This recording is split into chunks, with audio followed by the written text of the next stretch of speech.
એક સમય હતો કે જ્યારે વિશ્વની અંદર અમેરિકાનો ઉદય થઈ રહ્યો હતો, પણ અમેરિકાના ઉદય પહેલાની બી એક કહાની છે, અને કહાની છે યુરોપની. તમે ક્યારેક હિસ્ટ્રીની બુકમાં વર્લ્ડ હિસ્ટ્રીને જો સમજ્યા હો તો 17મી સદી પહેલાંનું આખું વર્લ્ડ હિસ્ટ્રી ખાલી યુરોપનું જ હિસ્ટ્રી છે. ના એમાં આફ્રિકા છે, ના ઇન્ડિયા છે, કોઈ છે જ નહીં. સમજ્યા? આજે યુરોપ છે ને, એ યુરોપ 10મી 11મી સદી પછી અંધકારમાં જતું રહ્યું. અને 10મી 11મી સદીમાં અંધકારમાં ગયું એટલે ત્યાં રાજાનું બેફામ શાસન, ધર્મનું બેફામ શાસન અને જમીનદારોનું બેફામ શાસન, 3 લોકોનું શાસન બેફામ બની ગયું.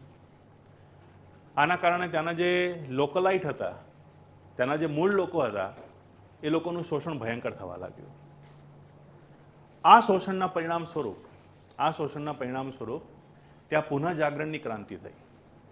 અને આ પુનઃજાગરણની જે ક્રાંતિ થઈ એને વિશ્વને અમુક મૂળ સિદ્ધાંતો આપ્યા, જેમાંથી એક સિદ્ધાંત છે લિબર્ટી, ઇક્વાલિટી અને ડેમોક્રેસી.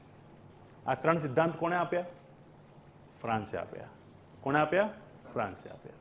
કારણ કે મૂળ રેવોલ્યુશન, આખી ક્રાંતિ કઈ જગ્યાએ થઈ હતી? ફ્રાન્સમાં થઈ હતી. તમે સમજો કે ત્યાં હાલત શું હતી. તો ફ્રાન્સના એક રાજા હતા જેની લોકોએ હત્યા કરી નાખી હતી, અને રાજાનું નામ હતું રાજા લુઈ 16. રાજા લુઈ 16ની એક પત્ની હતી જેનું નામ હતું એન્ટાનિયો. આ જે એન્ટાનિયો છે અને જે રાજા છે એ બંને એક દિવસ દરબારમાં બેઠા હતા.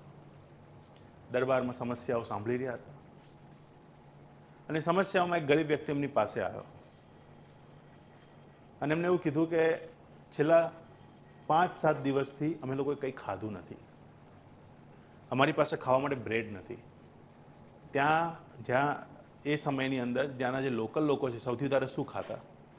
તો ટોમેટો સૂપ હોય, બરાબર, અને એની સાથે એ લોકો બ્રેડ બનાવે. પણ બ્રેડ પોતે ઘરે ના બનાવી શકે, એને બેકરીમાંથી લાવતા. તો એ ખાતા, એવી રીતે ખાતા. ગરીબ લોકોનું આ ભોજન હતું ત્યાં, કારણ કે ત્યાં ટોમેટોની ખેતી વધારે થાય છે. એટલે જ ઇટલી, ફ્રાન્સમાં એક રમત બી યોજાય છે ટોમેટાનો, બરાબર, જેમાં એક બીજા પર ટામેટા મારવાના. તો એ કહે કે અમે 5-7 દિવસથી કંઈ ખાધું નથી, અમારી પાસે બેકરીમાંથી બ્રેડ લાવવાના બી રૂપિયા નથી. એન્ટાનિયોએ વજીરની સામે જોયું અને એવું કીધું કે આમની પાસે બ્રેડ નથી ખાવા માટે, તો આમને કહો કેક ખાઈ લે. તર્ક સમજજો કે આમની પાસે બ્રેડ નથી ખાવા માટે, તો આમને કહો કેક ખાઈ લે. કેક કેમ નથી ખાતા? પેસ્ટ્રી કેમ નથી ખાતા? બ્રેડ જ કેમ ખાવી છે?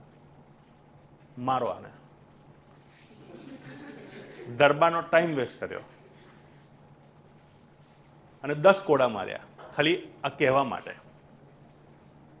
એટલે કહેવાનો મતલબ એ છે કે એ લોકો મૂળ વસ્તુઓથી કેટલા કપાયેલા હતા કે એમને બ્રેડ અને કેક વચ્ચેનો અંતર બી ખબર નથી કે ખરેખર લોકોની શું હાલત છે. એટલે જ આ રાજાનો લોકોએ વરઘોડો નીકાળ્યો. એના પછી હત્યા થઈ અને ત્યાં શું આવી? ડેમોક્રેસી આવી. આ જે ડેમોક્રેસી આવી એનાથી જમીનદારોના હાથોમાં શાસન જતું રહ્યું, અને આ જમીનદારોના હાથોમાં જે શાસન ગયું એના પરિણામ સ્વરૂપ અસમાનતા ચરમસીમાએ પહોંચી. પણ અહીંયા બેઝિક એક પ્રશ્ન ઊભો થવો જોઈએ કે આ સમાનતા ચરમસીમાએ પહોંચે જ કઈ રીતે? એવું તો શું થઈ જાય છે કે કોઈ માણસ પૈસા કમાઈ લે એના પછી અસમાનતા આવી જાય છે? શું થઈ જાય એવું?